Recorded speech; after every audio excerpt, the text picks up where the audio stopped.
नमस्कार दर्शक बंधु विज्ञान क्लासरूम आज आम मातृ दिवस उपर 10 लाइन गोटे रचनाटे लिखा। यह बहुत सरल भाषा लिखा जाइए। तो चलतु आरंभ करवा। प्रतिवर्ष मे मासर द्वितीय रविवार को सारा विश्व में मातृ दिवस रूपे पालन करा जाए।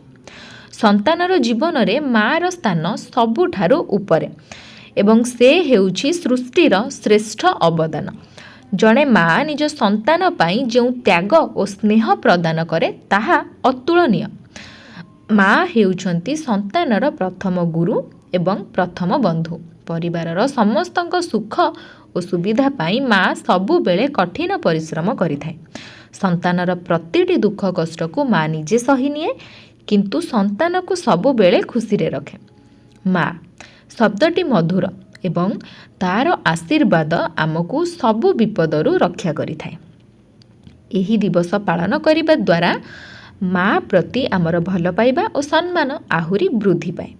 आमे आम माँ को सबु बेले सम्मान देबा एवं तांकर सेवा करिबा उचित। भगवान सबु माँ मानंकु सुस्थ एवं हस खुशी रे रखंतु। एहा ही एही दिन रे आम मानंकर कामना अटे।